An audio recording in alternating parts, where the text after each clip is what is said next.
गलत हायरिंग से किस तरह का नुकसान हो सकता है? सिर्फ सैलरी ही नहीं, कंपनी का भविष्य भी खतरे में पड़ जाता है। सच है? अब उस कहानी के बारे में हम एक बार बात करते हैं। क्या आपको पता है कि एक गलत हायरिंग से आपको कितना नुकसान हो सकता है? 1 महीने की सैलरी, 2 महीने की ट्रेनिंग कॉस्ट नहीं। कई बार एक गलत हायरिंग की वजह से करोड़ों रुपए के मौके, बेहतरीन कर्मचारी और अच्छे ग्राहक भी खो सकते हैं। इसीलिए हायरिंग कोई रूटीन प्रक्रिया नहीं है, ये एक बिजनेस डिसीजन है। हेलो सभी को, मैं हूं आपका नाग, सुमंत यो बिजनेस का सीईओ। वाकई में एक अच्छा कर्मचारी रेवेन्यू ला सकता है, टीम को प्रेरित कर सकता है और ग्राहक को वफादार बना सकता है। लेकिन एक गलत कर्मचारी भी असर लेके आता है, लेकिन वो असर नेगेटिव होता है। इसमें सबसे पहले टीम की ऊर्जा कम हो जाती है। एक नेगेटिव व्यक्ति पूरी टीम की मोटिवेशन को कम कर सकता है। शिकायतें बढ़ जाती हैं, टकराव शुरू हो जाते हैं, क्योंकि क्यों सिर्फ मैं ही मेहनत करूं जैसी सोच फैल जाती है। दूसरा, ग्राहक भी दूर हो जाते हैं। एक गलत बात, एक लापरवाह सेवा या एक गैर जिम्मेदार फैसला सालों से कमाई गई ग्राहक के भरोसे को खोने का कारण बन सकता है। तीसरा, मालिक का समय बर्बाद हो जाता है। बिजनेस ओनर जिसे ग्रोथ पे ध्यान देना चाहिए, वो फायर फाइटिंग में फंस जाता है। हर छोटी समस्या में दखल देना पड़ता है। चौथा,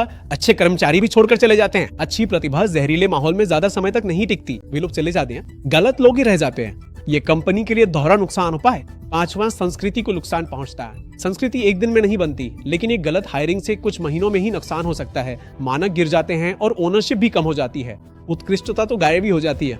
मैं आपको एक असली उदाहरण देता हूँ। नेटफ्लिक्स ने एक बार ऐसा कहा था, गलत व्यक्ति को बनाए रखने की लागत अक्सर सही व्यक्ति को ढूंढने की लागत से कहीं ज्यादा होती है। क्योंकि एक औसत व्यक्ति को कंपनी झेल सकती है, लेकिन गलत सोच वाले व्यक्ति को झेलना बहुत मुश्किल होता है। यही असली और ताकतवर बदलाव है। आप अच्छे से याद रखिए, गलत हायरिंग का मतलब किसी बुरे इंसान को लेना नहीं है। गलत जगह पर अच्छे इंसान को बैठाना भी गलत हायरिंग ही कहलाता है। कई बार समस्या व्यक्ति में नहीं होती, बल्कि भूमिका रोल सही ना होना ही सबसे बड़ी समस्या होती है। इसीलिए चरित्र, क्षमता और संस्कृति, ये तीनों जब मिलते हैं तभी सही हायरिंग होती है।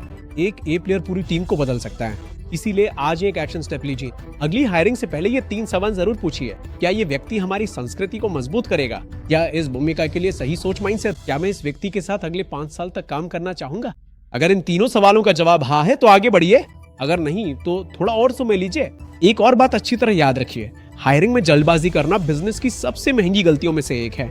एक सही हायरिंग कंपनी को आगे ले जाती है, एक गलत हायरिंग पूरी टीम को पीछे खींच लेती है। आप सिर्फ एक कर्मचारी को हायर नहीं कर रहे, आप अपनी कंपनी की संस्कृति, प्रतिष्ठा और भविष्य का चुनाव कर रहे हैं। क्योंकि बेहतरीन कंपनियां इसलिए नहीं बढ़ती कि वे जल्दी जल्दी हायर करती हैं, वे इसलिए बढ़ती हैं क्योंकि वे समझदारी से हायर करती हैं। यही तो असली सच है। आप क्या कहते हैं? अगर आपका जवाब हाँ है तो नीचे कमेंट बॉक्स में जरूर पोस्ट करें।